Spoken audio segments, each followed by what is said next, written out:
जी, तो अस्सलाम वालेकुम माय यूट्यूब फ्रेंड्स, क्या हाल है आपके? ठीक हैं? काफ़ी दिन से मैंने वीडियो नहीं डाली थी, तो मैं कुछ इन्फॉर्मेशन कलेक्ट कर रहा था। इसमें थोड़ा टाइम लग गया, इसके लिए माज़रत है। आपने मेरी लास्ट एक वीडियो देखी होगी, उसका लिंक भी मैं नीचे आपके साथ शेयर करूँगा। उसमें मैंने आपको बताया था कि पाकिस्तान, कुछ लोगों के सवालात थे कि पाकिस्तान किस चीज़ का वेट कर रहा है, इंडिया ने अटैक कर दिया है, पाकिस्तान क्यों नहीं रिस्पॉन्स कर रहा, ये है, वो है। मतलब काफ़ी ज़्यादा बहस इस चीज़ पे चल रही थी। लेकिन मैं आपको उस वीडियो में बता चुका हूँ कि पाकिस्तान क्यों वेट कर रहा था। अच्छा, तो आपको वो वीडियो भी देख लीजिएगा। और अभी मैं आपको जो इन्फॉर्मेशन देने जा रहा हूँ वो बहुत अहम है। वो बावसूख ज़राए से मेरे पास इन्फॉर्मेशंस हैं कि एक्चुअली हुआ क्या, कि ये नरेंद्र मोदी ये घुटने के बल आया कैसे, और ये क्यों अमेरिका की गोद में जाके बैठ गए और इन्होंने मिन्नत समाजत करके सीज़ फायर करवाया है। तो ये हुआ क्या है सर? ये कन्फ्यूजन है बहुत ज़्यादा।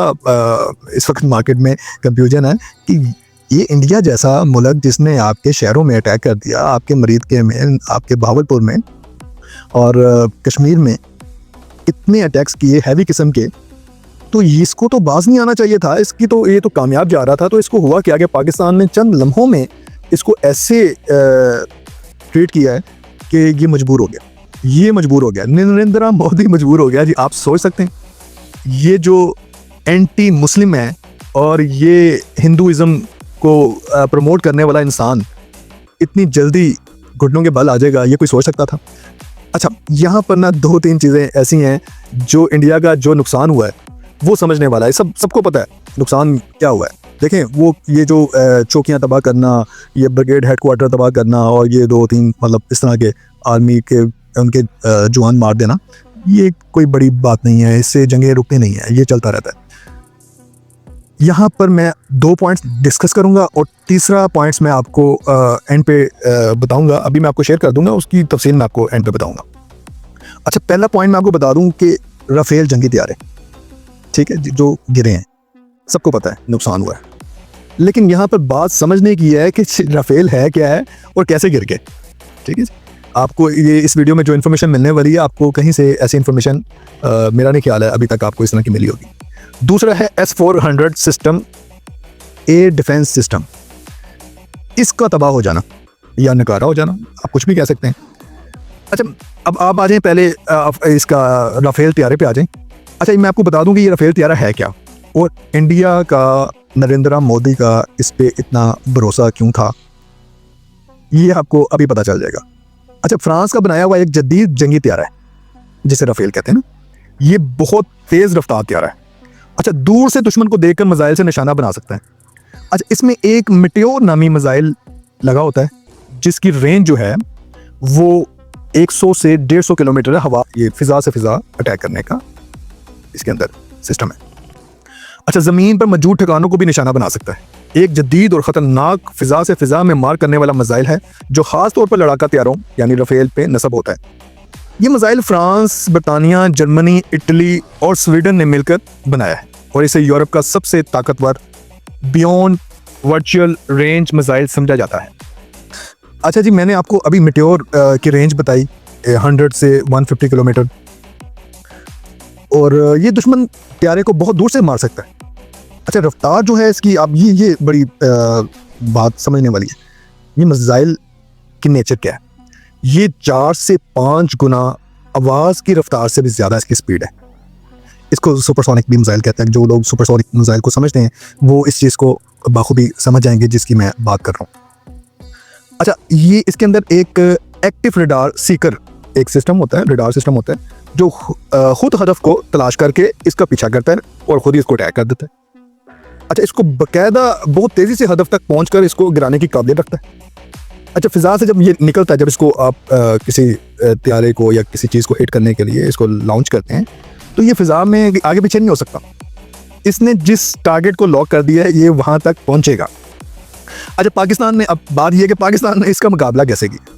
अच्छा, पाकिस्तान ने JF-17 ब्लॉक 3 थंडर त्यारे में PL-15 मिसाइल, अच्छा ये PL-15 मिसाइल जो है ना, पाकिस्तान इनको पता ही नहीं था। इन्होंने सिर्फ राफेल का नाम सुना और राफेल को खुदा बना लिया और इतना इनको भरोसा था। और नरेंद्र मोदी कहता था जी 2019 में कि अगर हमारे पास राफेल होता तो नतीजा कुछ होता, तो आपने देख लिया नतीजा क्या हुआ। तो आपने ये PL-15 ये बेसिकली चाइना की टेक्नोलॉजी है। और ये मिट्योर के मुकाबले कम ज़ाया था, जो कि इंडिया के शायद नॉलेज में नहीं था कि पाकिस्तान के पास ये टेक्नोलॉजी मौजूद है।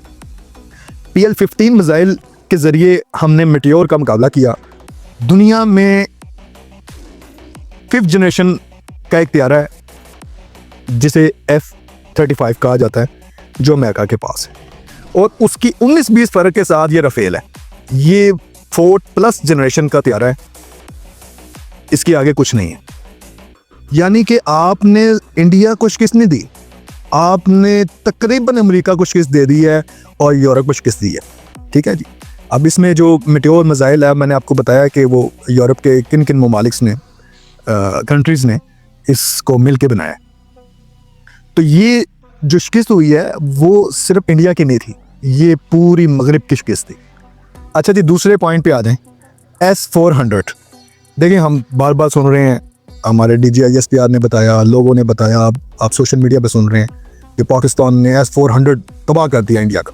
दुनिया की बेहतरीन टेक्नोलॉजीज़ में से एक टेक्नोलॉजी है जो रूस का बनाया हुआ एक बहुत ताकतवर एयर डिफेंस सिस्टम S-400 है। 400 किलोमीटर दूर से किसी भी त्यारे या मिसाइल को गिरा सकता है। भारत इसे बहुत बड़ी ताकत समझता था, बहुत तकब्बुर था।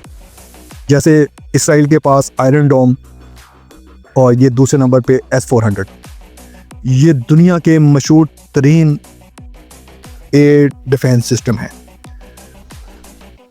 पाकिस्तान ने इनको कैसे गिरा दिया, समझ से बाहर है। इनको तबाह कैसे कर दिया, ये तो अपनी रेंज में किसी को आने नहीं देते। देखें, पाकिस्तान ने इंटेलिजेंस, खुफिया मालूमात और ख़ास मिसाइलों की मदद से इस सिस्टम को भी निशाना बनाया। या तो इसको तबाह हो गया ये बिल्कुल, ठीक है जी, या ये निकारा हो गया। ये वो नुकसान है जिसे इंडिया ने इस अपने शिकस्त तस्लीम किया। अच्छा जी, एक जो टेक्नोलॉजी है वो पाकिस्तान ने यूज़ की है और ये चाइना की मरहूने मिन्नत है। ये इलेक्ट्रॉनिक वारफेयर और जैमिंग सिस्टम है। अच्छा, पाकिस्तान ने भारत की जदीद हथियारों यानी राफेल त्यारे, S-400 एयर डिफेंस सिस्टम को नकारा बनाने के लिए इलेक्ट्रॉनिक वारफेयर और जैमिंग सिस्टम का कामयाबी से इस्तेमाल किया।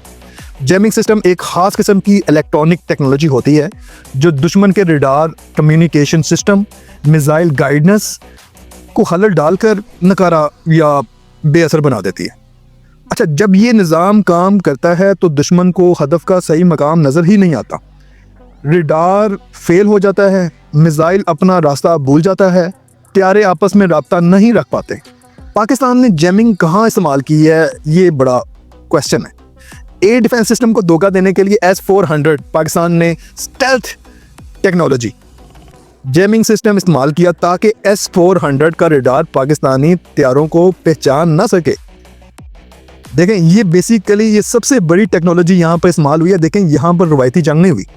पाकिस्तान ने साबित कर दिया कि वो सिर्फ रवायती जंग का माहिर नहीं, वो एक टेक्नोलॉजी पे बेस करता हुआ एक पूरी तवानाई रखने वाला मुल्क है।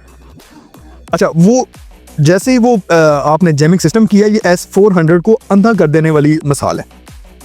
त्यारों की कम्युनिकेशन और मिसाइल लॉक को तोड़ने के लिए इस्तेमाल हुआ।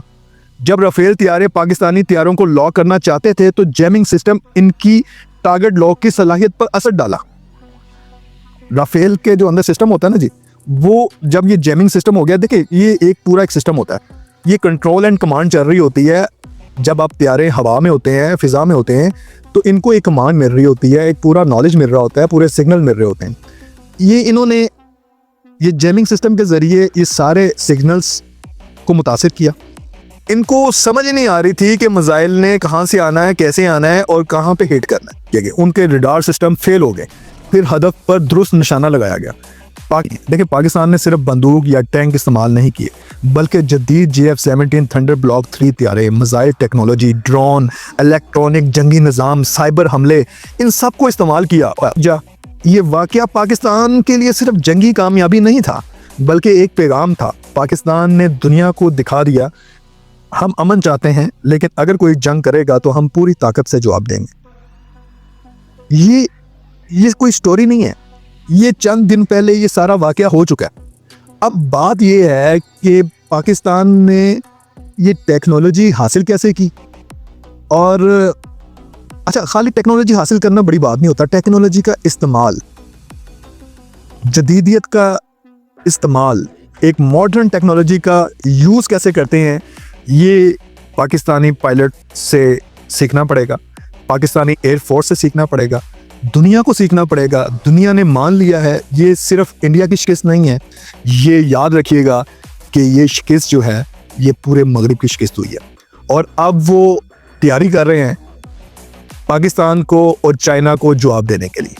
अब ये तैयारी कब तक मुकम्मल होगी, ये इंतज़ार हमें भी रहेगा और हम देख भी रहे हैं। और पाकिस्तानी इंटेलिजेंस ISI इस पे पूरी नज़र रखी हुई है।